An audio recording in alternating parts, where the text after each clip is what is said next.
Kita siap mendengar firman Tuhan.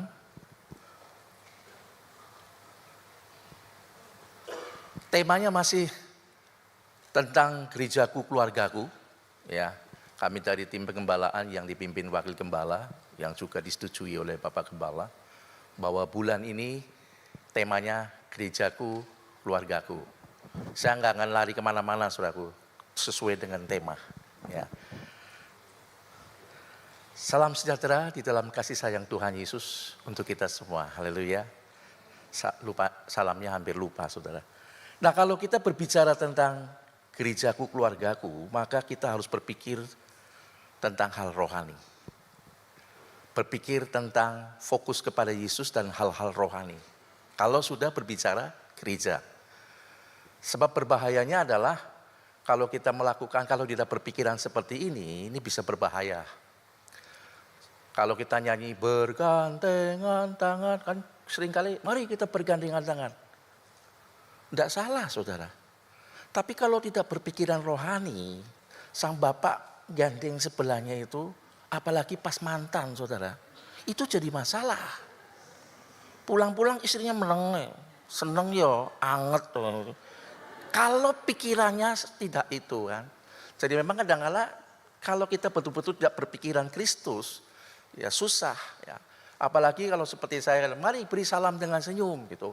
Lalu ada bapak-bapak yang nakal senyum begitu, wah itu juga masalah ya. Jadi semuanya harus berfokus kepada rohani kalau bicara soal gereja ya. Nah, ini kan gerejaku, keluargaku. Ya, mari kita lihat, klik lagi. Nah, saya kasih gambarnya, saudara. Gereja ini, saudaraku, tidak lepas dari keluarga. Sebab gereja adalah kumpulan-kumpulan dari keluarga.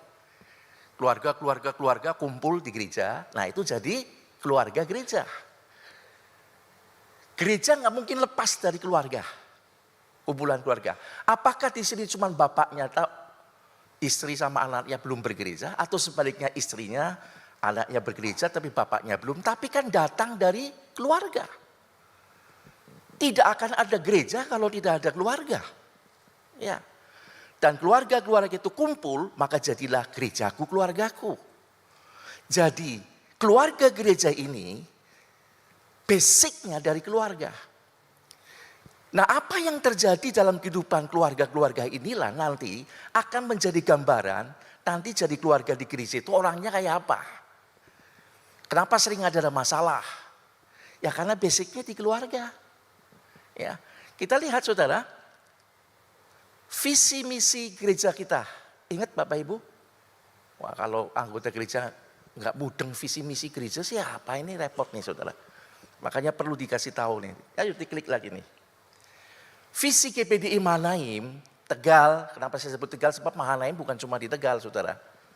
Visi misi GPDI Mahanaim Tegal adalah membangun keluarga Kristen yang mengasihi, baru melayani. Nah, di gereja. Jadi basicnya harus di rumah tangga kita.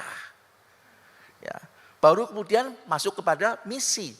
Menjangkau jiwa, ya, membina hingga dewasa di dalam Kristus, lalu juga melayani. Nah, kita nggak bisa membina orang lain kalau kita belum dibina keluarga-keluarga di dalam gereja ini. Ya. Jadi sekali lagi, berbicara tentang gerejaku, keluargaku, itu basicnya dari keluarga. Nah, saya akan lari ke situ tentang keluarga dulu, tapi tidak mendetail, tapi dasar-dasar fundamennya aja. Kalau mendetail itu namanya pelajaran pernikahan. Tetapi ini penting buat kita, Bapak Ibu, untuk mengingat kembali komitmen kita dalam berkeluarga. Ya, mari. Ini sudah pernah saya sampaikan di keluarga muda, tetapi saya lengkapi lagi. Pertama kita masuk kepada keluarga dulu. Jangan bicara gerejaku, keluarga dulu. Ini basicnya di sini ya. Mari ditayangin.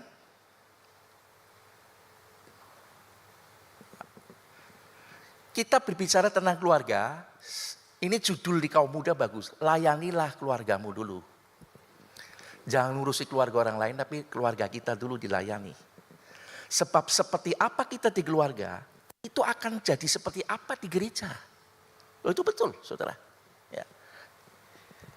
Nah, kalau sudah berbicara tentang keluarga kita, maka saudaraku, fondasinya pertama saya ambil satu ayat, diklik, di Markus 10 ayat 9 dikatakan demikian.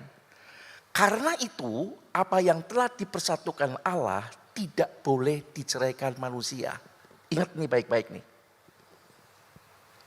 Komitmen ini, orang yang punya komitmen ini nanti begitu masuk dalam keluarga gereja, dia akan punya komitmen sekali Yesus tetap Yesus. Karena dalam kehidupan rumah tangganya pun demikian. Tapi kalau basic kekristenan yang enggak kayak gini repot saudara. Tidak boleh diceraikan manusia. Makanya yang masih bujangan, tolong mumpung masih bujangan, cari yang betul-betul anak Tuhan dulu. Saya hamba Tuhan juga kadang-kadang kalau ngelihat sering tertipu, kelihatannya bagus, jebulin enggak saudara. Ya mesti banyak berdoa, basicnya di sini. Sebab kalau kita udah masuk di dalam keluarga, itu kontrak mati loh saudaraku seumur hidup. Nah orang kayak gini yang udah punya komitmen begini baru pada waktu bergereja, ikut Tuhan, loyalitasnya juga kan begitu. Sekali Yesus tetap Yesus. Jadi ini penting buat kita Bapak Ibu ya. Mari kita review lagi ke belakang. Komitmen kita. Para suami, para istri, komitmen. Dan engkong-engkong emak-emak ajar kepada anak dan cucunya juga demikian. Sebab mereka kan jadi generasi penerus jadi keluarga gereja di tempat ini. Seharusnya ini sudah khotbah begini, saya lupa tadi pesan. Anak-anak pun ikut duduk loh di sini. Ini kan khotbah keluarga ya. Saya lupa waktu mau pesan itu, ternyata sudah sampai minggu ketiga. Anak-anak yang sudah bisa dengar firman, ya, paling tidak usia-usia, oke lah, kelas-kelas 3, 4 itu sudah mulai mengerti. Diajak duduk untuk dengerin ini. Jangan sudah bilang, cukuplah di sekolah minggu, tidak. Di umum ini namanya aja ibadah raya. Itu ada pengajaran firman yang perlu mereka juga dengar. Seharusnya seperti itu. Ya. Nah mari kita lihat saudaraku kalau sudah dibersatukan di dalam Tuhan. Mari kita juga bedah satu persatu tentang suami. Saya akan singkat-singkat saja. Di dalam Efesus 5 ayat 25. Saya sengaja ambil gambarnya orang bule saudara. Kalau saya ambil gambarnya Pak Nikolas atau Pak Happy nanti iri ya, kok dia yang diambil bukan saya. Nah, kalau bule kan bebas. Firman Tuhan berbunyi demikian, hai suami. Yang suami bilang amin. Hai suami. Oh, lah ke suami ya di sini. Yang suami bilang amin. Hai suami. Aminnya 20 tok suara apa. Hai suami, kasihilah istrimu sebagaimana Kristus mengasihi jemaat dan telah menyerahkan dirinya baginya. Ini bapak-bapak ini pemimpin saudara. Diingetin, mengasihi istrimu. Saya bicara soal umum ya, yang suami istri, kan sudah ada yang duren, ya, duda keren dan sebagainya, atau ada yang menikah. Tapi secara umum, ini harus diingat lagi fondasinya. Suami kasihilah istrimu sebagaimana Kristus, ukurannya bukan orang lain. Seperti pendeta bukan, ukurannya Kristus sendiri. Mengasihi jemaat dan telah menyerahkan dirinya baginya. Ini berbicara ada apa? Ada pengorbanan. Suami-suami kalau sudah ambil anak orang, jadi istri, disayang, harus rela berkorban buat dia. Ukurannya adalah Kristus menyerahkan dirinya. Ini kalau dikembangkan lanjut bisa tidak selesai khotbah saya. Karena suami bertanggung jawab saudara untuk istrinya. Ya. Jadi suami-suami kalau istrinya nggak ada, dipertanyakan kemana istrinya. Nang Marina. Misalnya Nang Marina, Trasmat. Ajak ibadah. Suami-suami kasihi, ukurannya sudah bukan dirinya sendiri atau orang lain. Tetapi ukurannya sekali lagi, seperti Kristus mengasihi jemaat dan telah menyerahkan dirinya baginya. Gimana sih Yesus mengasihi jemaat? Totalitas saudaraku, di situ ada pengorbanan. Ya, ada pengorbanan betul. Ini penting untuk suami-suami. Nah, para suami yang memiliki komitmen ini, pada waktu masuk dari keluarga di gereja, dia juga akan komitmen yang sama. Rela berkorban buat Kristus. Kan kita tuh mempelai Kristus. Pengorbanan kita, komitmen kita juga ada. Nggak timbul tenggelam, saudara. Ya.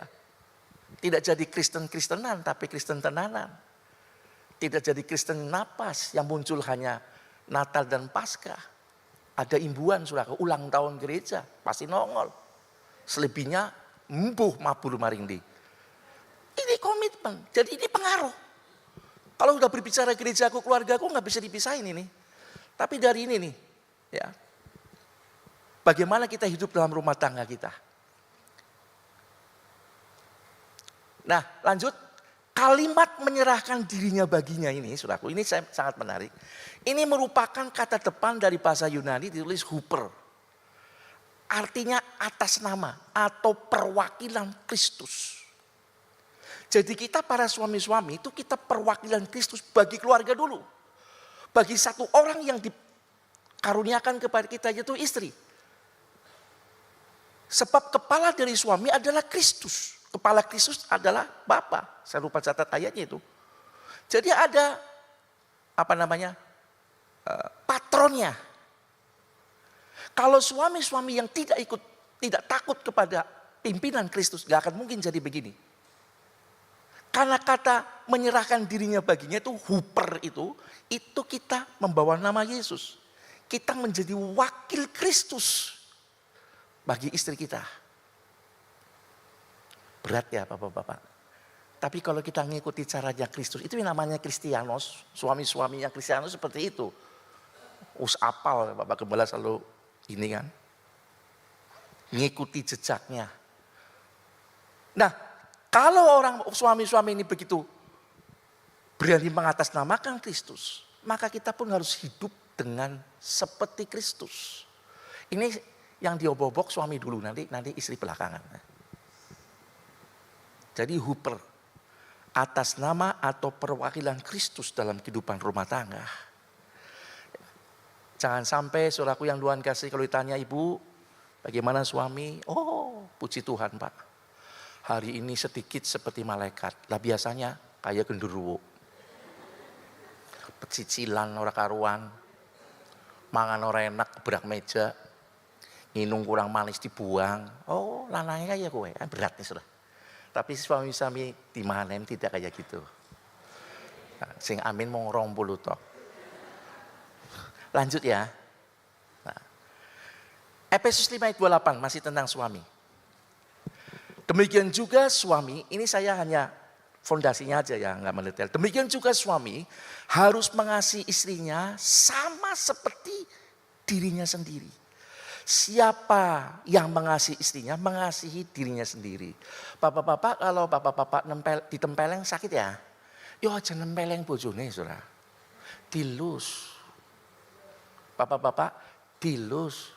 Be ora wani amin loh ya. Berarti orang tak ngelus. Siapa mengasihi istri itu mengasihi dirinya sendiri. Kenapa? Karena istri itu saudaraku, itu bagian dari suami. Dari rusuk. Gak diambil dari ranting pohon. Gak diambil dari batu kayak gocetian. Ceplak metu sun gokongnya. Bukan. Dari bagian kita suami-suami. Jadi betul siapa yang mengasihi istrinya sebetulnya mengasihi dirinya sendiri. Sebab istri itu bagiannya kita sendiri. Ya. Ada orang yang dulu atlet pingpong suraku. Begitu menikah nggak main pingpong, istrinya yang dipingpong. Ceplak, ceplak. Ya nggak heran kalau istrinya nyanyi. Pulangkan saja aku ke mbokku. Kan begitu repot saudara. Nggak tahan kan. Mengasihi. Nah, ayatnya ada saudaraku di sini ya. Coba di dalam diklik. Di dalam 1 Korintus 11 ayat 8, sebab laki-laki tidak berasal dari perempuan, tetapi perempuanlah yang berasal dari laki-laki. Jadi wanita istri itu adalah kita sendiri, bagian kita. Ya. Kalau sudah disatukan itu bagiannya kita, rusuknya kita. Saya ambil gambar susah saudaraku. Ya, tulang rusuk diambil itu udah ada. Ya ambilnya inilah pokoknya balungnya ataunya rusuk. Jadi laki-laki itu, perempuan itu, wanita, istri itu bagian dari kita, bukan orang luar, bukan bagian luar. Tapi kalau sudah dipersatukan itu adalah dari kita. Nah, bagaimana kita bisa mengasihi istri dengan baik, saudara? Saya kasih contoh salah satunya saja, ya. Saya kan bilang fondasinya nggak mendetail. Klik. Ini dia, saudaraku. Nah, siapa sih sering pecicilan begini, bapak-bapak, sama bojone? Ya. Orang disediakan minum, pecicilan, matanya kayak jengkol. Sampai bojone ketutupan, budek. Hai suami, kasihlah istrimu dan janganlah berlaku kasar terhadap dia. Saudara mungkin bisa emosi, saudara. Kata bilang kasar ini bukan cuma di ucapan loh, saudaraku. Tapi bahaya dengan tangan. KDRT. Ya. Suami-suami dalam Kristus telah memiliki penguasaan diri. Saya pribadi sih sempat pernah, saudaraku, kelepasan. Saya membentak istri saya. Itu sangat mengganggu hubungan saya dengan Tuhan, saudaraku. Saya tidak bisa berdoa. Saya tidak ada sejahtera. Begitu lihat ayat ini benar. Saya masuk ke kamar, saya peluk, saya minta maaf. Jangan gengsi minta maaf sama istri. Tadi ngomong saya keras sama istri saya diam aja, ketawa aja. Saya minta maaf, saya peluk dia. Baru kali itu. Ya nggak keras sekali kayak Tarsan, enggak sih. Cuman sedikit lebih keras dari biasanya. Tapi itu mengganggu hubungan saya sama Tuhan. Ya. Ini biasanya pria-pria yang warasnya begitu harusnya, saudara. Tapi kalau adem ya mau watun. Ngerti apa? Itu berbahaya, saudara. Itu nanti berjemaat pun kayak gitu tuh. Suka nyepelein hal-hal yang lain. Kalau berjemaat dalam keluarga gereja jadi masalah, saudara. Kalau suka main kasar seperti itu ya. Nah istri biasanya saudara, aku nggak perlu diomongin keras sebetulnya ya. Ini nggak tahu nih para istri ini dinilai. Istri sebetulnya hanya butuh dipahami. Ibu-ibu menang kabeh. Sore saya kayak ngomong pannya piraplek kan begitu ya. Nah kayak gue iya. Butuh dipahami, nggak usah banyak cerewet. Dijak ngomong baik-baik, dipahami gitu loh. Orang paham-paham, gelut, rame, ribut, bentak. Ini nggak betul. Ini salah satu contoh tok, saudaraku.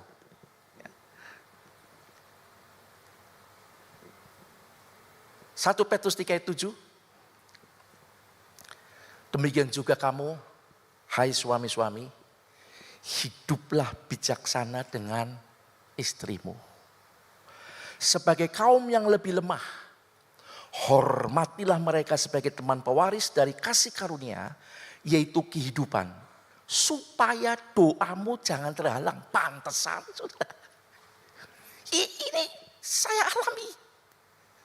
Bentak keras mengganggu saya hubungan dengan Tuhan. Gak bisa sembahyang. Kok gak bisa berdoa, gak bisa hilang konsentrasi. Apa sih ya? Saya berdoa Tuhan kasih ayat. Ini. Jadi bapak-bapak jangan main-main. Ini istri itu karunia teman pewaris. Ya. Nah kata kaum lebih lemah ini bukan rohani ya.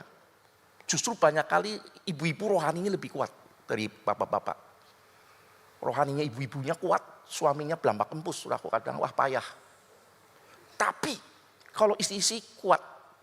Ini lemah ini tertuju kepada fisik. Umumnya wanita fisiknya lebih lemah dari laki-laki, itu umum. Meskipun kadang-kala saudara, wanita nggak mau bilang, siapa bilang wanita lemah? Sudah terbukti wanita lebih kuat dari pria katanya. Bahkan yang emak-emak lebih kuat, itu diakui oleh Google.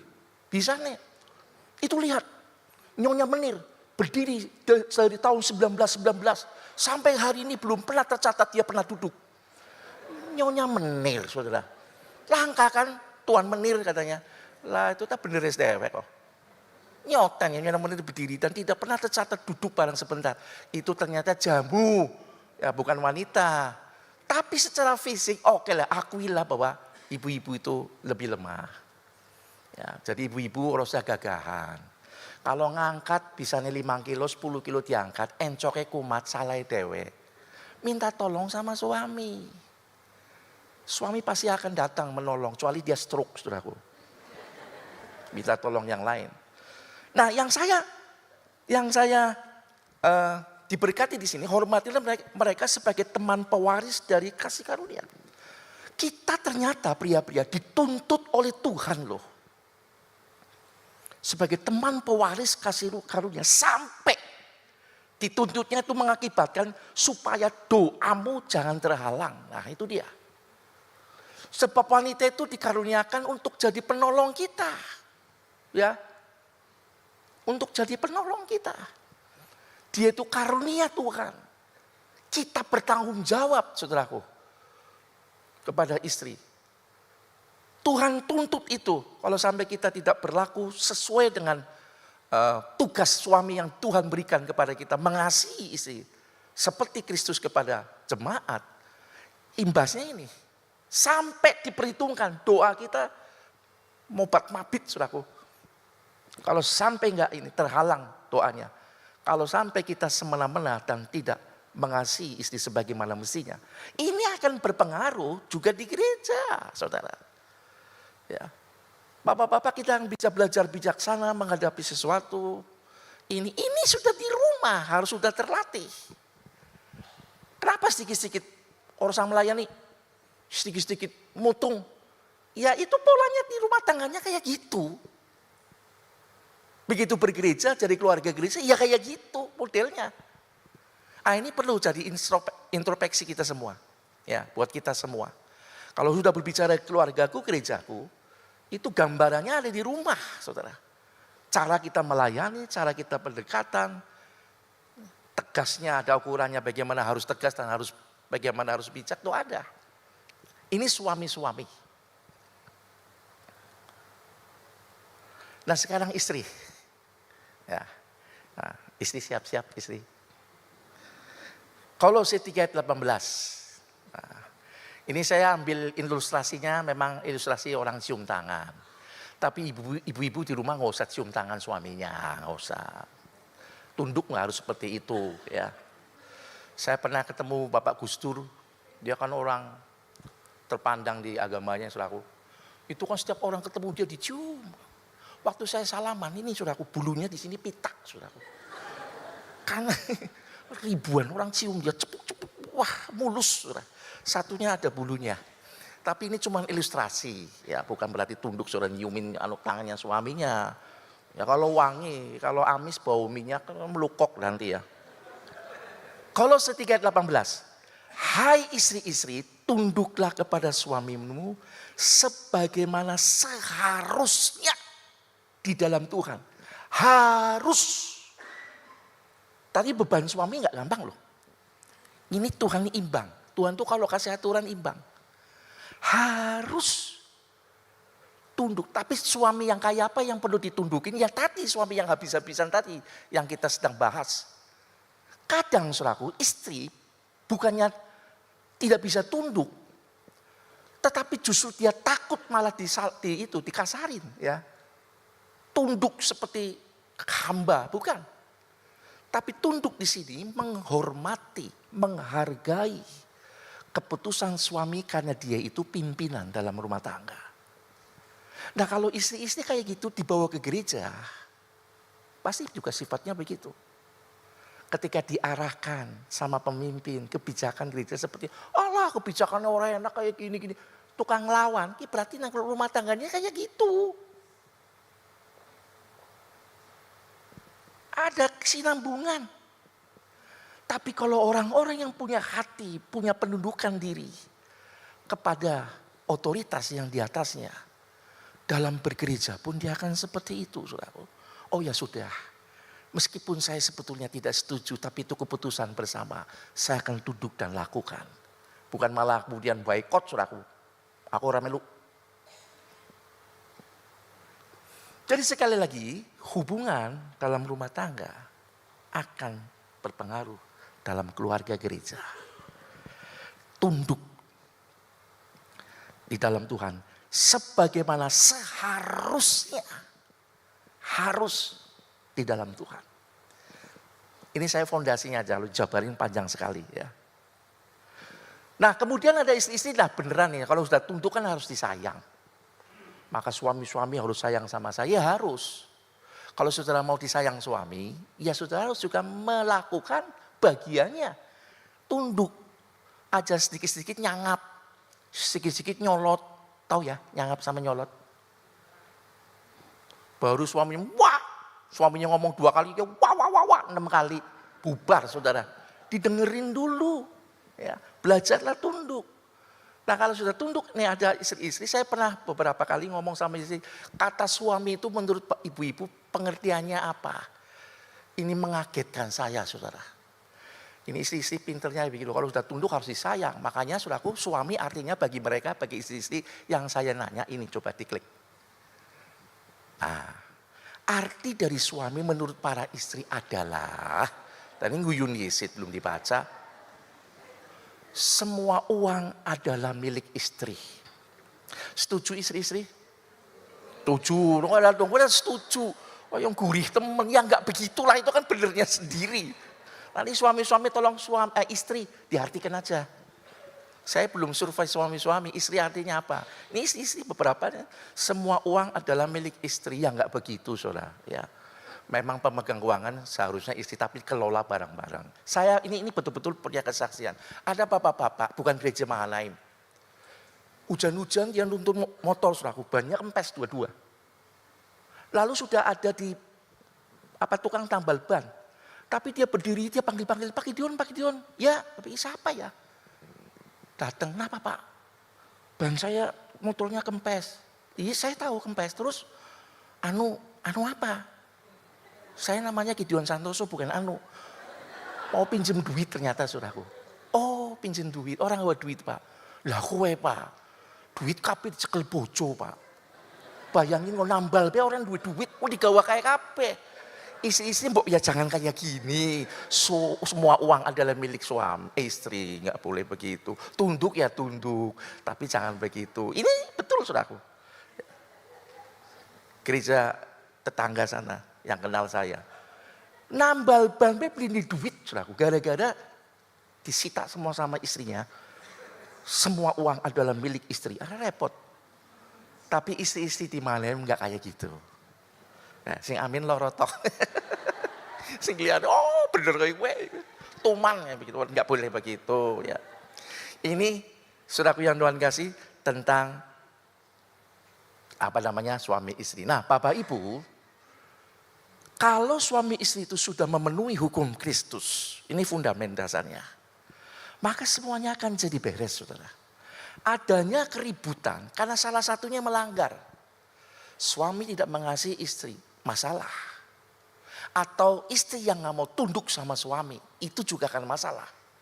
Tapi kalau dua-duanya menyadari saudaraku, ya, disatukan di dalam Kristus, mari berkomitmen.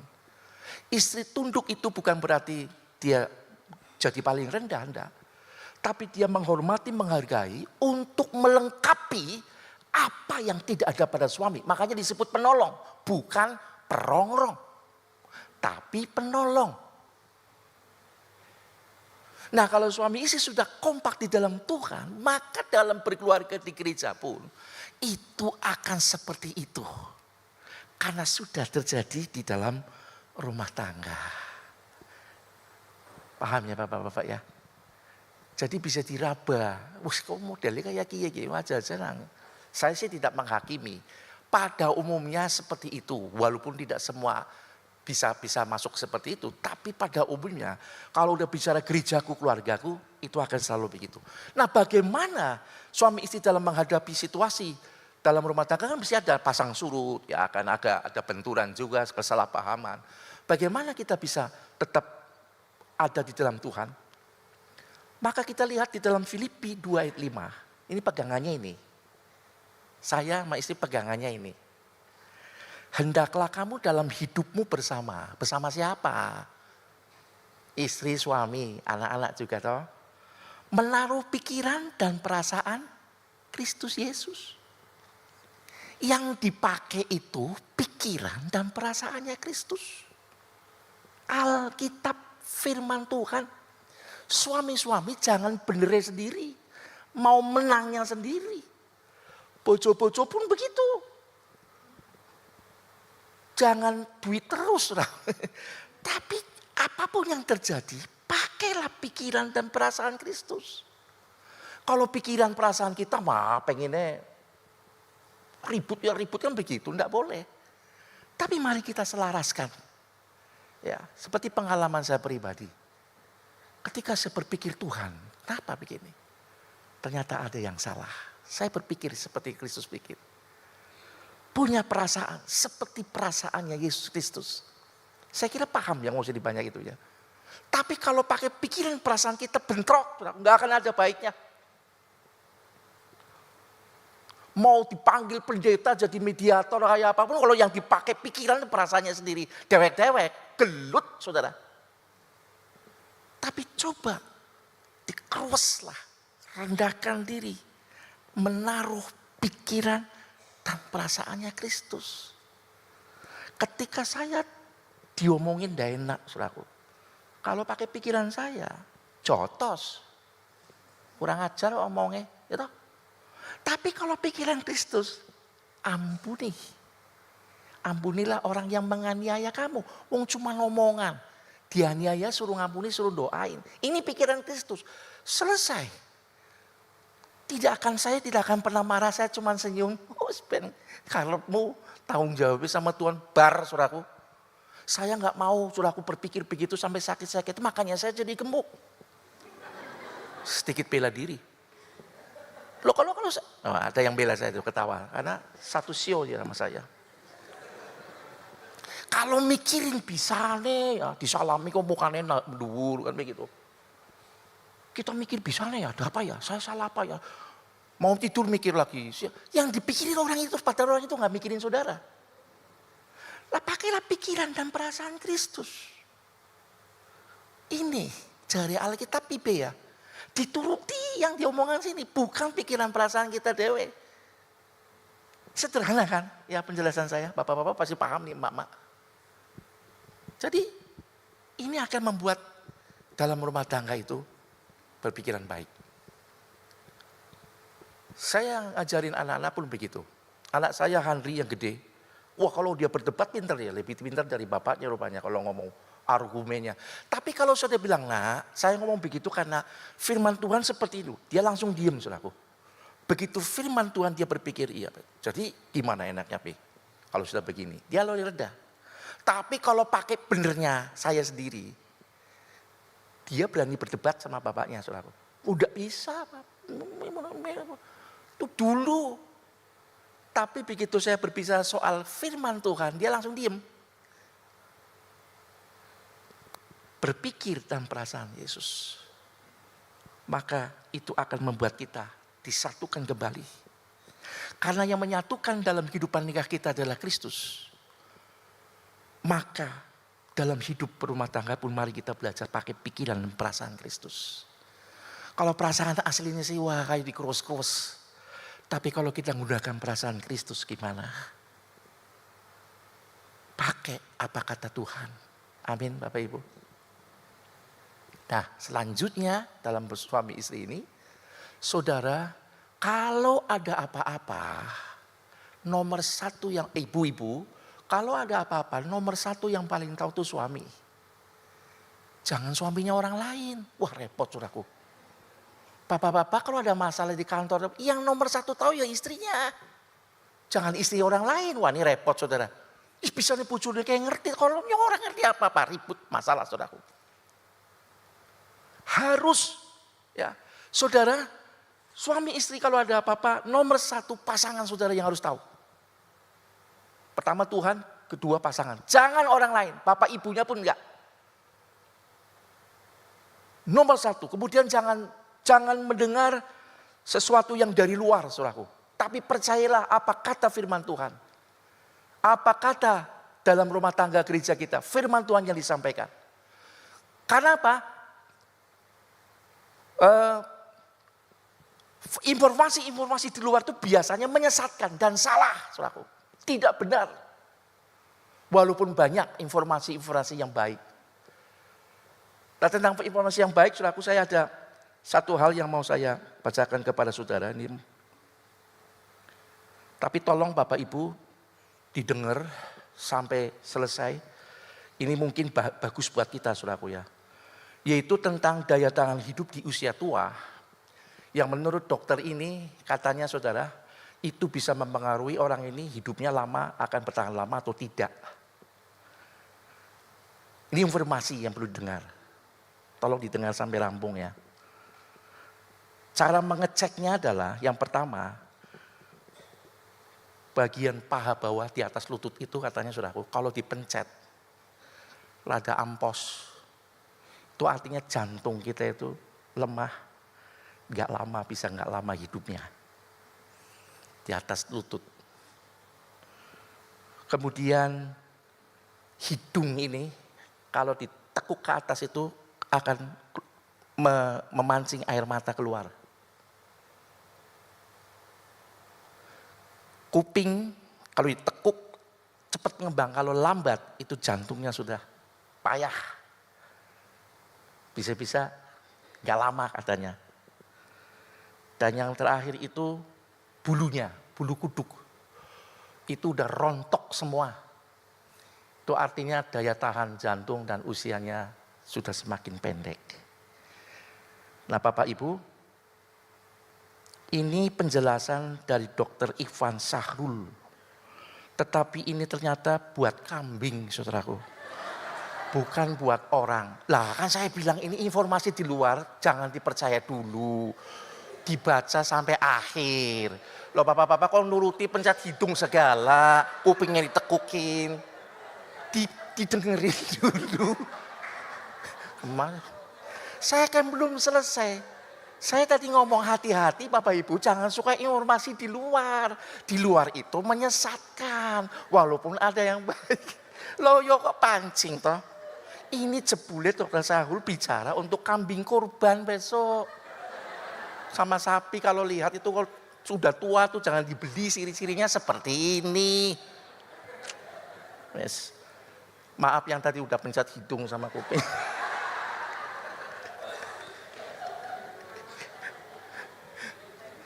Haleluya. Lanjut ya saudara. Cepat aja sekarang sudah tinggal 7 menit. Ini serius sekarang. Sekarang masalah anak-anak. Tadi kan suami istri, sekarang ke anak-anak. Kolose 3:20. Hai anak-anak, taatilah orang tuamu dalam segala hal. Karena itulah yang indah di dalam Tuhan. Itulah sebabnya tadi saya lupa kenapa tidak diumumkan anak-anak juga ikut duduk begitu mendengarkan. Ini kan tahun keluarga. Bukan tahun, bulan keluarga. Hai anak-anak, taatilah orang tuamu dalam segala hal. Karena itulah yang indah di dalam Tuhan. Jadi anak-anak, ada nih anak-anak. Kalau hidup saudara mau diberkati indah ke depannya itu. Ini dia. Taati orang tua. Ya. Taati orang tua. Dengarkan meskipun saudara kurang setuju. Bertentangan dengan firman. Dengerin dulu. Jangan baru mau dibentak, jangan mau dibentak. Dengerin dulu. Ya. Taati. Apalagi orang tua yang sudah di dalam Tuhan. Ini anak-anak pentingnya. Nah sekarang kita orang tuanya dulu ya. Bagaimana kita dapat mengarahkan anak-anak untuk dapat belajar menghormati dan menghargai orang tua. Ini juga berpengaruh bagi anak-anak ya. Anak-anak bisa menghargai kita tergantung dari bagaimana cara kita mendidiknya. Coba klik. Bagaimana kita dapat mengarahkan anak-anak untuk dapat belajar menghormati dan menghargai orang tua. Kolose 3:21.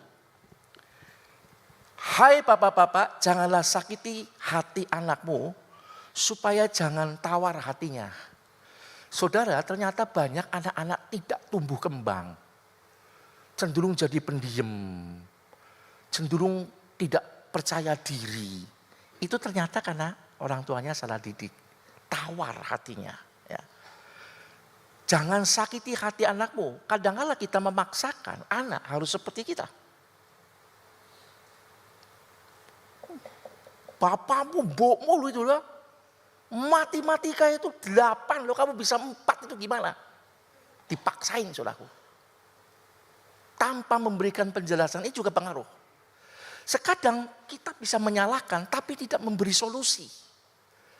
hanya bentak, tapi nggak kasih solusi. Ini yang disebut menyakiti hati anak dan jadi tawar.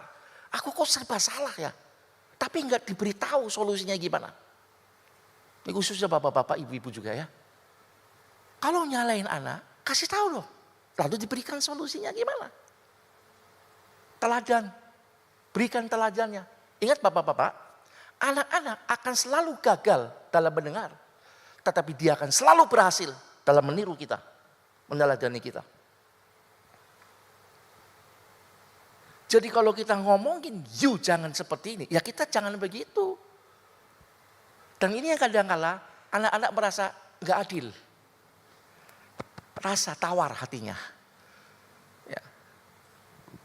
Saya pernah kaget ketika tahun berapa ya, ini anak-anak bikin acara, lalu kan ada dikumpulin, saya jadi mentornya.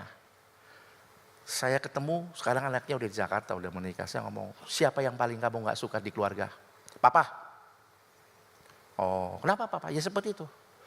Lalu apa yang kamu ingin lakukan sama papa?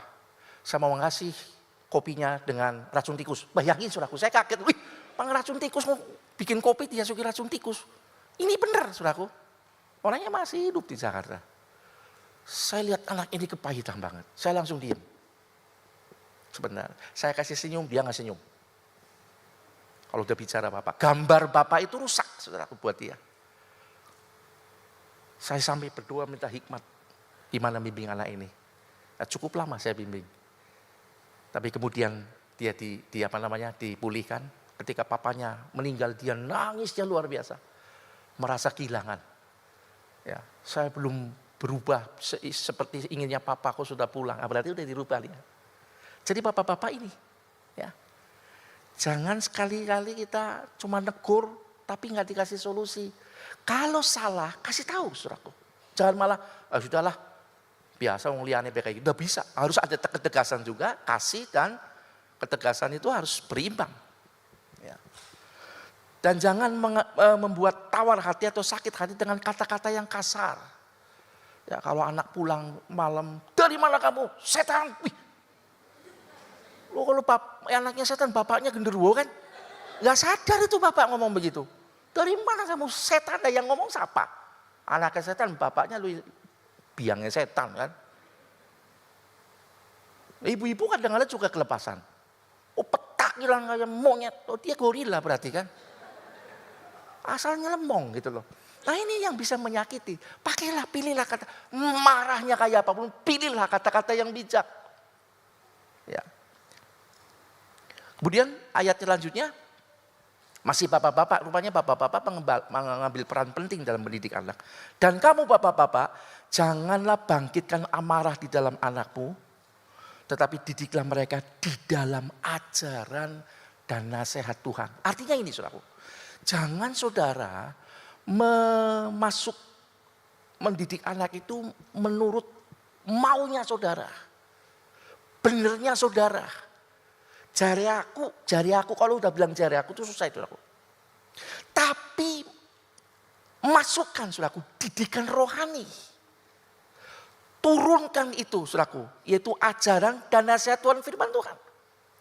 Bukan menurut benernya kita. Ki jarine nyong ya wong tua ya, si mangan asam garam saudaraku. Padahal orang tahu mangan asam garam saudaraku ya. Pengalaman nyong ya, rokna ki bocah saiki. Kan begitu kadang-kadang kalau ngomongin. Jangan paksakan. Tapi masukkan itu nilai-nilai rohani. Ajaran dari Bapa, kepala kita Kristus kepada anak. Ini yang benar. Makanya disebut tetapi didiklah mereka di dalam ajaran dan nasihat Tuhan. Tetapi bapak-bapak kadangkala membangkitkan amarah bapaknya, anaknya karena memaksakan kehendak bapaknya. Menurut benernya dia. Kayak anaknya kayak seperti banding-bandingin lagi. Tapi masukkanlah nilai-nilai rohani dalam mendidik anak. Jauhkan dari bandingan. Anaknya kayak pinter loh. Kon orang pinter dan sebagainya. Tidak boleh begitu Bapak. Jadi sekali lagi keluarga kita akan berpengaruh di dalam keluarga gereja. gerejaku, keluargaku. Keluargaku akan memancarkan dalam keluarga gereja. Tidak akan terpisah. Untuk itu mari kita perbaiki introspeksi masing-masing. Untuk kita menjadi selaku keluarga-keluarga yang betul-betul diinginkan Tuhan. Sesuai dengan kehendak-Nya.